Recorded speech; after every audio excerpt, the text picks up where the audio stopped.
이 19세기 이 미국의 소설가 나다니엘 호손의 이 큰 바위의 얼굴이라는 단편 소설이 있습니다. 큰 바위 얼굴. 아마 여러분도 이 소설의 내용을 잘 알고 계실 텐데요.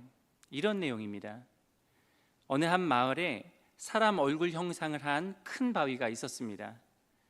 마을 사람들은 그 얼굴 표정이 자애롭고 숭고하면서도 다정스러워서 이 큰 바위 얼굴에 대한 경외심을 가지고 있었습니다. 그런데 전설에 의하면 장차 이 마을에 큰 바위 얼굴을 닮은 위대한 인물이 태어날 것이다 라는 전설이 있어서 이 동네 사람들로 하여금 희망을 품고 그 인물이 나타나기를 기다렸습니다. 이 소설에 등장하는 주인공 꼬마 어니스트도 어릴 때부터 이러한 전설의 이야기를 많이 듣고 자랐습니다. 언젠가는 사람들에게 위안과 평안을 가져다 줄 큰 바위 얼굴을 닮은 위인을 만나보았으면 하는 그러한 기대를 가지면서 자랐습니다. 그러면서 동시에 자기 자신도 어떻게 살아야 큰 바위 얼굴처럼 될 수 있을까 생각하면서 매 순간 진실하고 그리고 겸손하게 살아가고자 노력했습니다. 세월이 흘러가는 동안에 돈이 많은 부자, 싸움을 잘하는 장군, 말을 잘하는 정치인, 그리고 글을 잘 쓰는 시인들을 만났으나 큰 바위 얼굴처럼 훌륭한 사람으로 보이지는 않았습니다. 그렇게 정말 많은 시간이 흘렀습니다. 어느덧 꼬마 어니스트가 노년이 되었습니다. 그의 백발에는 지혜가 심겨져 있었고 얼굴에 패인 이 주름에는 슬기로운 경험이 가득했습니다. 그런데 마침 그 마을에 방문한 유명한 한 시인이 마을 사람들을 향해서 이렇게 말했습니다. 오랫동안 기다리던 큰 바위 얼굴은 다름 아닌 어니스트입니다. 이 어니스트야말로 틀림없는 큰 바위 얼굴입니다 라고 말했습니다. 이 말을 들은 마을 사람들은 큰 바위 얼굴을 한번 쳐다보고 또 어니스트의 얼굴을 한번 번갈아 가면서 이렇게 반복해서 관찰했습니다. 그리고는 그 지혜로운 시인의 말이 사실이라는 것을 알게 되었습니다.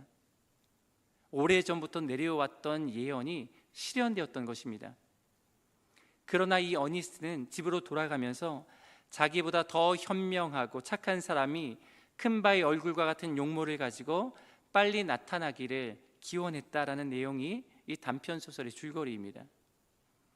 여러분, 이 소설은 우리가 바라는 큰 바위 얼굴, 즉 지혜와 명철과 장엄함과 그리고 위풍당당함을 가지는 사람은 저 멀리 있는 것이 아니라 성실과 겸손 그리고 청결한 마음과 덕스러운 행동을 가진 사람들의 삶에서 찾을 수 있다라는 교훈을 우리에게 전해주는 그러한 내용입니다. 그런데요, 여러분, 오늘 우리가 함께 읽은 본문 말씀에는 큰 바위 얼굴 정도가 아니라 천사의 얼굴과 같은 인물이 나옵니다. 여러분, 그가 누구입니까? 스데반입니다. 여러분, 스데반은 초대교회의 7 집사 중에 한 사람이었습니다. 그리고 7명의 집사 중에서 가장 처음으로 성경에 기록된 인물이 바로 스데반입니다. 오늘은 본문에 등장하는 스데반의 모습을 함께 살펴보면서 교회를 함께 이루고 있는 성도된 우리들의 삶은 어떠한 삶이 되어야 하는지, 우리가 어떻게 해야 우리의 얼굴이 천사의 얼굴과 같이 변화될 수 있는지를 함께 살펴보도록 하겠습니다. 본문 8절 말씀인데요, 자막을 보고 같이 한번 읽어보겠습니다. 스데반이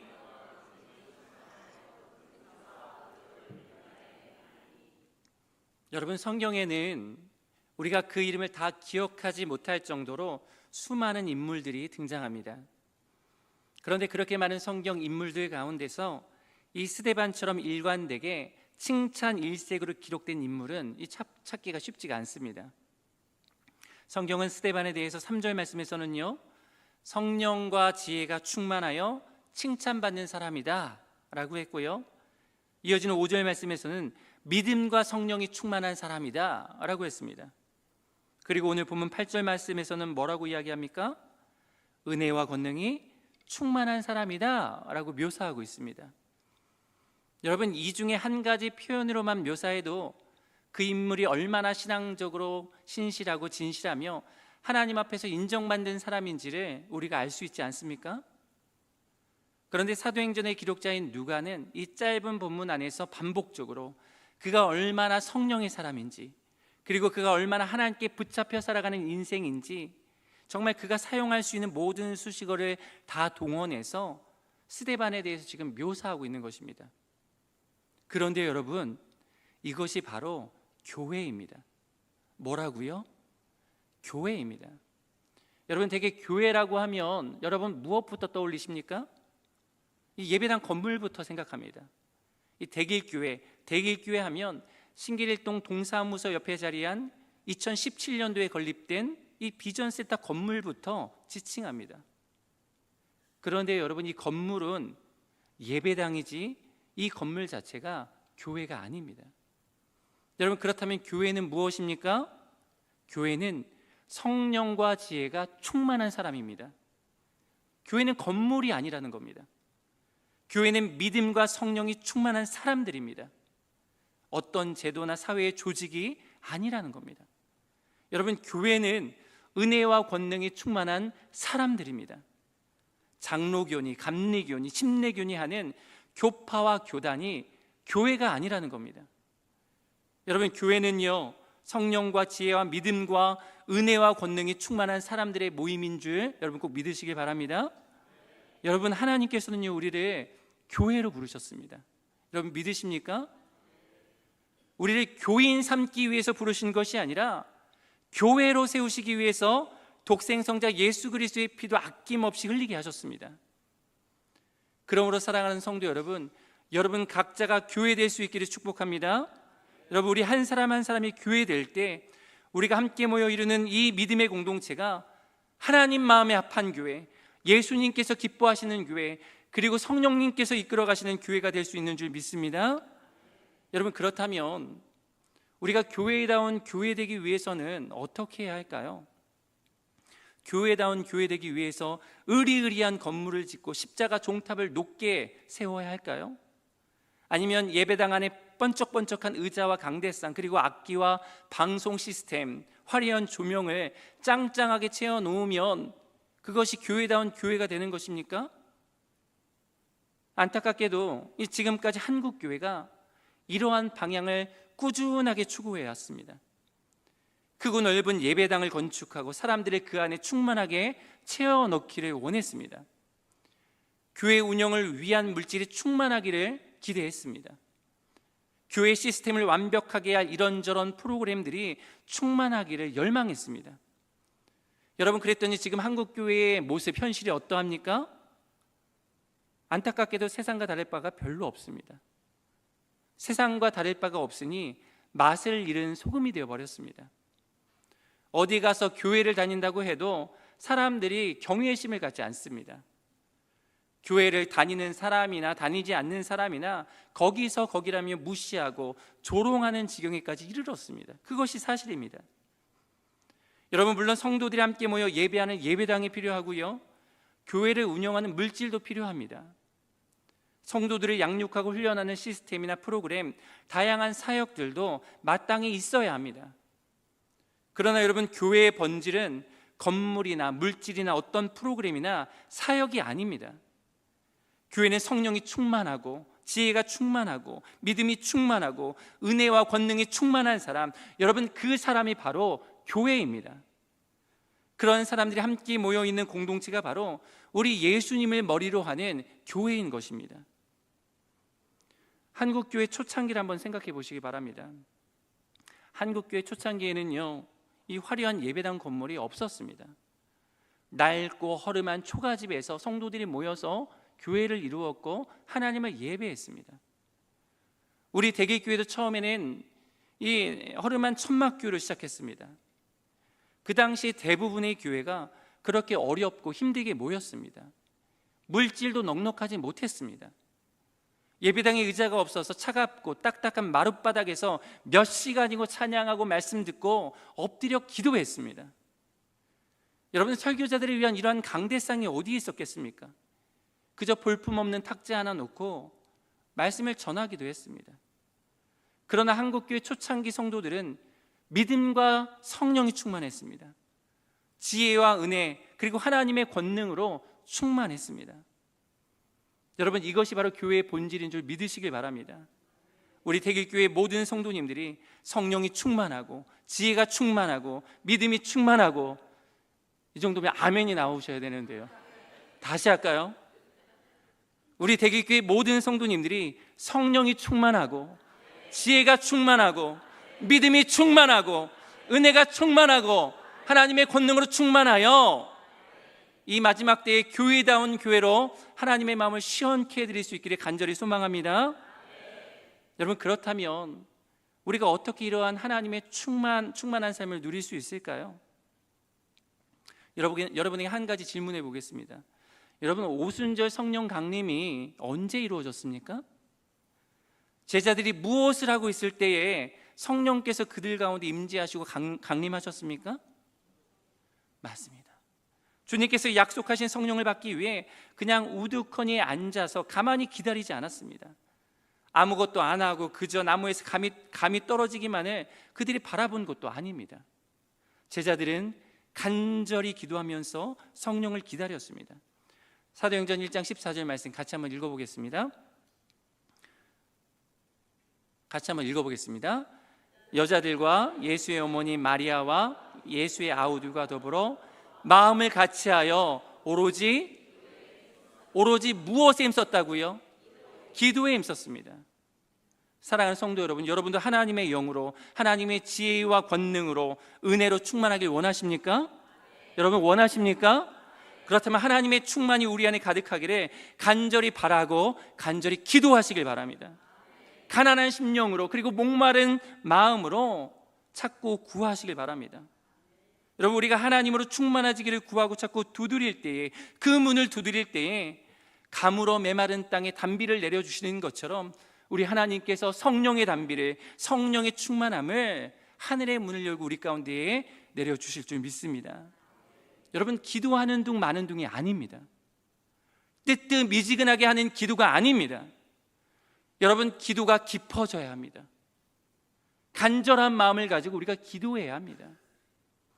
여러분, 기도도 훈련입니다. 물론 처음 기도하면 5분 기도하는 것도 힘이 들 수 있습니다. 그러나 기도의 훈련을 꾸준히 하다 보면 기도의 근력이 붙습니다. 영적인 근육이 생겨나는 겁니다. 여러분에게는 그런 기도의 근육이 있습니까? 여러분은 영적인 근력을 가지고 계십니까? 제가 이 사역을 하다 보니까요, 이 건강과 체력의 이 중요성에 대해서 날이 갈수록 절실하게 체감하게 됩니다. 그래서 건강을 위해서, 그리고 왕성한 사역 활동을 위해서 꼭 운동을 해야겠다, 꼭 운동을 해야지라는 마음을 하루에도 12번씩 그런 마음을 갖습니다. 그런데 여러분, 문제는 뭡니까? 행동을 하지 않는다는 겁니다. 운동을 안 해요. 건강을 위해서, 체력을 키우기 위해서 운동을 꼭 해야겠다라는 것은 너무나도 잘 알고 있는데 실천하지 않고 행동하지 않고 직접 몸을 띄워서 운동하지 않는다는 겁니다. 그러다가요, 얼마 전에 집 앞에 있는 헬스장에 정말 큰 마음을 먹고 등록했습니다. 이제 3주 운동을 했는데요, 부끄럽지만 처음에는 이 헬스장에 있는 기구를 드는 것이 쉽지 않았습니다. 길을 써서 들려고 해도요, 수년 이상 운동해서 다부진 체격을 가진 분들이 들었던 기구의 중량을 제가 감당할 수 없는 겁니다. 당연하죠. 고등학교 이후로 운동을 제대로 해본 적도 없고요, 더군다나 근력이 약하니까 이 기구를 제대로 들 수가 없는 겁니다. 그래서요, 남들보다 중량을 최대한으로 줄여서 기구를 들기 시작했습니다. 비록 중량은 많이 들진 못하지만 꾸준하게 기구를 들어 올리고 운동하다 보면 나아지겠지, 그런 마음으로 이 아주 가벼운 중량부터 시도하고 있습니다. 이렇게 제가 3주 운동을 이제 했는데요, 여러분에게는 티도 안 나겠지만 제 몸에 근육이 약간 생겼습니다. 이 팔에도 근육이 생겼고요, 다리와 허벅지도 약간 단단해졌습니다. 믿지 않는 눈초리를 보내고 계시는데요, 제가 지난 주일에는요, 이 사역이 너무 바쁘고 급한 나머지 교회 이 계단을 2계단씩 올라갔는데요, 계단을 올라가면서 제 허벅지를 만져봤더니 이게 내 허벅지인가 싶을 정도로 이전과 비교했을 때, 남들과 비교하는 게 아니라 제 이전과 비교했을 때 이 허벅지가 튼실해졌더라고요. 여러분, 제가 얼마나 운동했다고요? 3주. 3달도 아니고요, 고작 3주입니다. 고작 3주 운동하고 자기 잘난 맛에 제가 자랑하는 게 아니고요, 이렇게 3주만 운동해도 꾸준히 했더니 몸이 조금씩 달라지고 변화되고 강해지더라는 것입니다. 꾸준히 기구를 들어 올리고 운동했더니 팔과 다리에 근육이 생기고 근력이 붙더라라는 것입니다. 여러분, 왜 그렇습니까? 몸은요, 근육은요, 쓰면 쓸수록 강해지기 때문입니다.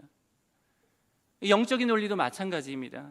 여러분, 기도하고 또 기도하면 기도가 훈련됩니다. 기도를 훈련하면요, 식사 때 잠깐 기도하던 사람도 5분 기도할 수 있고요, 5분 기도가 10분 기도, 10분 기도가 30분 기도, 1시간 기도하는 기도가 되는 것입니다. 물론 기도의 시간보다 중요한 것이 기도의 내용이겠지요. 그리고 얼마나 집중해서, 그리고 얼마나 간절한 마음으로 기도하느냐가 기도 지속 시간보다 중요한 것을 여러분 맞습니다. 그러나 여러분, 기도할 때마다 5분을 넘기지 못하는 사람의 기도와 기도하면 3, 40분 혹은 1시간씩 기도하는 사람의 기도 중에 여러분, 어느 기도가 더 깊이 있는 기도이겠습니까? 여러분, 어느 기도가 하나님과 더 깊이 있게 교제할 수 있는 기도이겠습니까? 여러분, 어느 기도가 더 절실하고 더 간절한 기도이겠습니까? 여러분, 어느 기도가 더 지경이 넓은 기도이겠습니까? 성경에 나오는 믿음의 사람들은 한결같이 기도의 사람이었습니다. 2000년 교회 역사 속에서 성령으로 충만한 사람들도 한결같이 기도의 사람들이었습니다. 그러므로 사랑하는 성도 여러분, 다시금 기도의 줄을 굳게 붙잡는 저와 여러분들이 될 수 있기를 간절히 소망합니다. 오래 신앙생활을 해왔어도 기도를 어떻게 해야 하는지 잘 모르는 분들이 계신다면 기도의 근력을 쌓아가기 위해서 매일 기도하는 자리를 마련하고 사수하실 수 있기를 축복합니다. 여러분, 기도하지 않고는요, 성령 충만할 수 없습니다. 기도를 깊이 있게 하지 않고는요, 하나님의 지혜로 충만할 수가 없습니다. 기도의 자리를 끈기 있게 사수하지 않으면 하나님의 권능으로 우리가 충만할 수가 없는 것입니다. 그러니 사랑하는 성도 여러분, 성령 충만, 지혜 충만, 권능 충만하기를 소망하신다면 기도하시고 또 기도하시면서 기도의 근력과 영적인 근력을 강하게 키워가실 수 있기를 축복합니다. 오늘 이 밤에도 여러분, 그냥 돌아가지 마시고요, 적당히 기도하다가 돌아가려고 마음 먹지 마시고요, 성령의 은혜로 충만해지고 믿음과 지혜로 충만해지기를 간절히 사모하는 마음 가지고 불타오르는 심령으로 부르짖을 수 있는 이 밤 될 수 있기를 간절히 소망합니다. 여러분, 더불어서 하나님의 말씀에 붙들리는 인생이 되어야 우리가 하나님의 충만으로 충만해질 수 있습니다. 우리가 하나님의 말씀에 굳게 붙들릴 때에 성령과 지혜로 충만하고 믿음과 은혜와 권능으로 충만할 수 있는 것입니다. 우리가 잘 아는 것처럼 이 스데반 집사는요, 초대교회의 최초의 순교자입니다. 그는 마지막 숨질 때까지, 아니 돌에 맞아 죽는 그 순간에도 성령으로 충만했습니다. 사도행전 7장 55절의 말씀 같이 한번 읽어보겠습니다.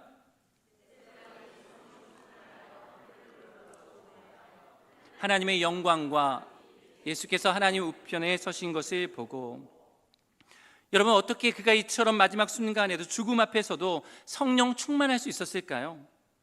그 이유는 바로 그가 말씀으로 충만한 사람이었기 때문입니다. 오늘 본문 이후에 나오는 7장의 말씀을 보면 스데반이 이 누명을 쓰고 사내들인 공회 앞에 붙잡혀 와서 변론하게 되는 장면이 나옵니다. 여러분, 사내들인 공회는요, 당대 최고의 종교 기관이자 정치 기관이었고 재판 기관이었습니다. 예수님을 십자가에 못 박는 데에 아주 결정적인 역할을 한 기관이었습니다. 그런데 이제는 서슬퍼런 눈으로 스데반을 잡아다가 신문을 하고 있는 자리이기도 합니다. 그런데 그런 곳에서도 스데반은 조금도 굴하지 않았습니다. 두려움의 기색도 없었습니다. 오히려 담대하게 공회원들 앞에서 복음을 전하고 설교를 했습니다. 사도행전 7장 전체가 이 스데반 집사의 설교 전문이라고도 할 수 있는데요, 그 설교의 깊이가 얼마나 깊고 또 성경 전체를 관통하고 있는지 모릅니다. 여러분, 스데반은 사도가 아니었습니다. 율법 교사도 아니었고요, 단지 평신도 사역자였습니다. 생각해 보십시오. 그 당시에는 성경이 희귀하던 시대입니다. 회당에서나 성경을 낫건 두루마리로 읽을 수 있었던 시대입니다. 서기관들이 읽어주는 것을 들어서 배울 수 있는 그런 시대였습니다. 그런데 어떻게 스데반 집사가 그처럼 깊이 있는 설교, 성경 전체를 관통할 수 있는 복음의 말씀을 전할 수 있었을까요? 아마 스데반은 하나님의 말씀 한 구절 한 구절을 허투루 듣지 않았을 것입니다. 마음에 새겼을 것이고 심령 깊은 곳에 새겨 들었을 것입니다. 집에 돌아와서도 그날 들었던 설교 말씀, 사도들을 통해 배우게 된 예수님의 말씀을 되새겨보고 깊이 있게 묵상하면서 말씀이 삶이 되게 했을 것입니다. 여러분, 그렇게 스데반은 말씀으로도 충만한 사람이었습니다. 하나님의 말씀으로 충만하니 성령 충만, 지혜 충만, 믿음 충만, 은혜 충만, 권능 충만한 삶을 그가 살았던 것입니다. 사랑하는 성도 여러분, 하나님의 말씀으로 충만한 삶을 사시기를 축복합니다. 여러분, 매일의 하루를 시작하면서 핸드폰부터 찾지 마시고요, 단 몇 구절이라도 괜찮으니까 하나님의 말씀을 읽고 깊이 묵상하는 시간을 가져보시길 바랍니다. 그리고 그날 아침에 묵상했던 그 말씀을 하루 종일 음미하면서 말씀을 붙잡고 살아보시길 바랍니다. 여러분, 그러면요, 우리가 다른 것으로 충만해질 겨를이 없습니다. 제가 가끔 설교할 때 이런 말씀의 고백을 여러분과 선포할 때가 있습니다. 이런 내용입니다. 하나님의 말씀이 우리 대길교회를 세웁니다. 하나님의 말씀이 내 영혼을 살립니다. 하나님의 말씀이 내 삶을 풍성케 합니다. 여러분, 기억하시죠? 기억 못하시면 간첩? 네, 간첩은 아니고요. 근데 여러분, 이 말씀에 대한 고백은 제가 만든 것은 아니고요, 제가 16년 전에 이 다른 교회에서 사역할 때 그 교회에서는 이 성경 봉독하기 전에 항상 이러한 말씀에 대한 고백을 나누고 말씀을 읽었습니다. 여러분, 얼마나 귀한 고백이고 진리의 선포인지 모릅니다. 여러분, 정말 이 고백처럼 하나님의 말씀만이 우리 대길교회를 세우는 줄 믿습니다. 하나님의 말씀만이 내 영혼을 살리고요, 하나님의 말씀만이 내 삶을 풍성케 하고 충만케 합니다. 여러분, 다른 방법은 없습니다. 오직 기도와 말씀으로 교회를 세울 수 있고요, 기도와 말씀으로 우리의 영혼이 살아나고 기도와 말씀으로 우리가 충만케 되어지는 것입니다. 그러므로 여러분, 기도와 말씀, 너무나도 중요한 이 두 가지 영적 기둥을 굳게 붙잡을 수 있는 저와 여러분들이 되기를 다시 한번 축복합니다. 우리 계속해서 9절 말씀과 10절 말씀 같이 한번 읽어보겠습니다. 이른바 자유민들,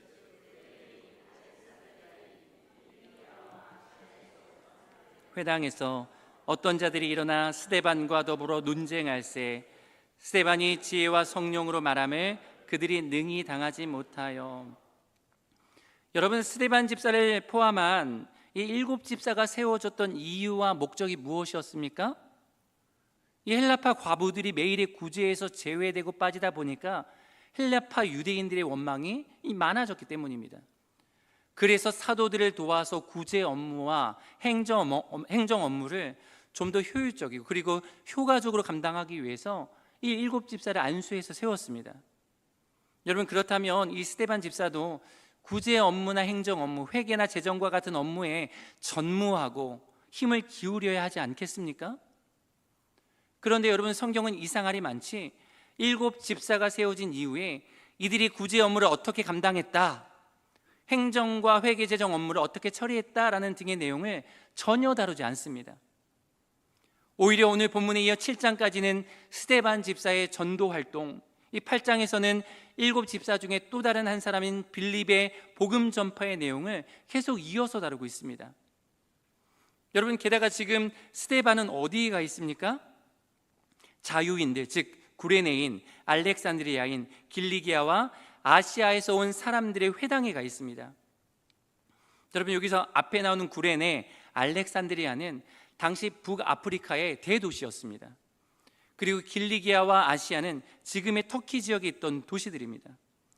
이곳에서 노예 생활을 하다가 풀려나 자유민으로 예루살렘에 돌아온 사람들입니다. 그들이 자유민으로 돌아와서 예루살렘에 회당을 만들고 함께 모였던 것입니다. 그런데 그런 그곳에 지금 스데반이 가서 복음을 전하고 있는 것입니다. 여러분, 자유민들의 회당에서 이 스데반을 외부 강사로 극진하게 초청하고 모신 것이 아닙니다. 전혀 그렇지 않습니다. 부르지도 않았는데 스데반이 찾아갔습니다. 이 자유민들 입장에서는 스데반이 불청객이 아닐 수가 없습니다. 그런데 스데반은 복음을 전하고 그리스도의 생명을 전파하기 위해 그들의 회당에 환영받지 않지만, 초청받아서 간 것은 아니지만 찾아가고 나아갔던 것입니다. 아니, 구제 업무를 담당하고 회계와 행정 업무를 하면서 교회 내에서 머물러도 되는데 왜 굳이 스데반은 초청하지도 않는 그곳을 향해, 아무도 환영해 주지 않는 그곳을 향해 복음을 들고 나아갔던 것일까요? 여러분, 그것은 바로 그가 복음의 빚진 자였기 때문입니다. 복음의 빚진 자였기 때문에 이 교회 내에만 머무를 수가 없었습니다. 복음을 들고 산을 넘는 자들의 발걸음처럼 자유민들의 회당을 찾아 나가고 또 나갔던 것입니다. 사랑하는 성도 여러분, 이것이 바로 교회의 모습인 줄 믿습니다. 여러분, 교회는요, 복음의 빚을 빈 자들이 모인 곳입니다. 그 복음의 빚을 갚기 위해서 교회 밖으로, 그리고 세상을 향해서 부지런하게 뛰어다니고 돌아다녀야 할 사명을 지닌 사람들이 바로 우리 교회입니다. 사랑하는 성도 여러분, 교회는 모이기에 힘써야 합니다. 모여서 함께 예배하고요, 모여서 합심으로 기도하고요, 모여서 찬양하며 성도의 참된 교제를 나누어 가야 합니다. 그런데 여러분, 모이기만 하는 교회는요, 건강한 교회라고 할 수 없습니다. 모였으면 어떻게 해야 할까요? 흩어져야 합니다. 흩어져 우리가 살아가는 삶의 모든 현장이 하나님을 예배하는 예배의 처소임을 인정하고 기억하며 증인으로 살아가야 합니다. 그곳에서 복음을 전파하고 복음의 빚을 갚기 위해서 부지런하게 뛰어다녀야 합니다. 여러분, 교회는 말씀으로 모이고 사랑으로 흩어져야 합니다. 함께 모여 복음의 능력을 경험했으면 흩어져서 그 복음의 생명을 나누어야 합니다. 여러분, 이것이 바로 교회의 본질이고 교회의 사명인 것입니다. 성령 충만, 지혜 충만, 믿음 충만, 은혜와 권능으로 충만한 우리 대길교회, 이 믿음의 공동체가 복음의 사람들이 되고 예수님의 복음의 빚진 자들이 되어 우리가 만나는 많은 사람들에게 복음을 전하고 말할 수 있는 역사가 가득해질 수 있기를 간절히 소망합니다. 그런데요, 우리가 낙심하지 않기 위해 반드시 기억해야 할 것이 한 가지가 있습니다. 그것은 바로 우리가 복음을 전하고 영혼 사랑의 마음으로 전도해도 환영받지 못하고 오히려 세상의 조롱과 냉대를 받을 수도 있다는 사실입니다. 스데반 집사가 그러했습니다. 성령 충만하고 지혜 충만하고 믿음과 은혜와 권능이 충만했던 스데반도 복음에 빚진 마음으로 세상을 향해 나아갔지만 그는 결코 환영받지 못했습니다. 지혜와 성령으로 그리스도의 복음을 말했지만 돌아오는 곳은 오히려 억울한 누명이었습니다. 11절 말씀을 보면 스데반의 말을 당해낼 수 없었던 사람들이 이 돈으로 증인을 매수해서 위증교사를 했습니다. 같이 한번 읽어보겠습니다. 사람들을 매수하여 우리가 들었노라 하게 하고. 여러분, 한순간에 이 스데반이 하나님을 모독하고 이스라엘의 영적인 아비와 같은 모세를 모독한 범법자가 되고 말았습니다. 사람들이 백성과 장로와 서기관들을 선동해서 스데반을 붙잡아 사내들인 공회에 고발하고 고소하기 이르렀던 것입니다. 이제 스데반의 목숨은 풍전등화와 같이 위험 가운데 처해져 있습니다. 유대의 종교 지도자들과 모든 백성들의 한 목소리로 스데반을 사내들인 공회에 고발하고 사형에 해당하는 심판을 기다리고 있는 상황입니다. 그런데 그럼에도 불구하고 스데반은 조금도 요동하지 않았습니다. 흥분하거나 분노하거나 불안해하거나 비굴한 모습을 보이지도 않았습니다. 마치 빌라도 앞에 선 예수님처럼 평온하고 온유한 모습을 잃지 않았습니다. 15절 말씀입니다. 다시 한번 같이 읽어보겠습니다. 공회 중에 앉은 사람들이 다 스데반을 주목하여 보니 그 얼굴이 천사의 얼굴과 같더라. 여러분, 스데반의 얼굴이 마치 누구의 얼굴과 같다고 합니까? 천사의 얼굴과 같다라고 합니다. 여러분, 여기서 천사의 얼굴은 쉽게 말하면 인간의 모습이 아니라 천상의 얼굴이었다라는 의미입니다. 여러분, 인간의 얼굴은 곤경에 처했을 때 어떻습니까? 불안함과 초조함, 피곤함과 이 절망감이 나타나기 마련입니다. 그러나 스데반 집사의 얼굴은 신비함 그 자체였습니다. 어쩌면 그 얼굴은 신령한 빛을 발하고 있었는지 모릅니다. 그리고 그 머리 위에는 오묘한 광채가 자리하고 있었을 것입니다. 그런데 이 마태복음 17장에 보면 우리 예수님께서 베드로와 야고보와 요한을 데리고 이 높은 산에 오르신 장면이 나옵니다. 그곳에서 우리 예수님께서 영광스러운 모습으로 변화하셨습니다. 마태복음 17장 2절 말씀 제가 한번 읽어보겠습니다. 그들 앞에서 변형되사 그 얼굴이 해같이 빛나며 옷이 빛과 같이 희어졌더라. 여기서 해같이 빛나는 예수님의 얼굴은 곧 하나님의 영광을 나타내는 표적이었습니다. 그런데 여러분, 구약 성경에 보면 예수님처럼 신비하고 영광스러운 모습으로 변화된 인물이 한 명 더 등장을 합니다. 누굽니까? 모세입니다. 모세가 시내산에서 하나님께로부터 십계명과 율법을 받은 이후에 백성들 가운데로 내려왔을 때 모세 그의 얼굴에 광채가 났다라고 성경은 기록하고 있습니다. 출애굽기 34장 29절 말씀도 제가 한번 읽어보겠습니다. 모세가 그 증거의 두 판을 모세의 손에 들고 시내산에서 내려오니 그 산에서 내려올 때 모세는 자기가 여호와와 말하였으므로 말미암아 얼굴 피부에 광채가 나나 깨닫지 못하였더라. 여러분, 지금처럼 보톡스를 맞은 게 아닙니다. 피부 화이트닝을 해서 얼굴 피부에 광채가 난 게 아닙니다. 모세의 얼굴에 나타난 광채는 하나님의 영광이 그와 함께 하심을 보여주는 증거 그 자체였습니다. 마찬가지입니다. 공회 앞에 선 스데반의 얼굴이 천사의 얼굴과 같게 된 것은 그곳에 모인 사람들에게 스데반과 함께 하시는 하나님의 임재를 보여주는 놀라운 증거였던 것입니다. 여러분, 그렇습니다. 하나님과 함께하는 사람, 하나님의 영이 그 안에 거하는 사람, 하나님의 영으로 충만한 사람은 그 얼굴 가운데 하나님의 영광의 빛이 드러납니다. 제가 주일학교 때 많이 불렀던 복음성가 중에 찬양이 언제나 넘치면이라는 곡이 있습니다. 이 곡의 가사를 보면 이렇습니다. 찬양이 언제나 넘치면, 기도가 언제나 넘치면, 감사가 언제나 넘치면 은혜로 얼굴이 어떻게 될까요? 환해집니다. 성령의 충만한 모습을 서로 느낄 수가 있다라고 합니다. 여러분, 이것이 바로 교회의 얼굴인 줄 믿습니다. 여러분, 교회된 성도들의 얼굴이 천사의 얼굴과 같아야 합니다. 하나님께서 함께 하시고 하나님의 영으로 충만하면 우리의 인상도 달라지고 변화될 수 있는 것입니다. 우리 앞뒤 좌우에 계신 분들 얼굴 바라보면서 천사의 얼굴을 하고 계시는지 한번 보시길 바랍니다.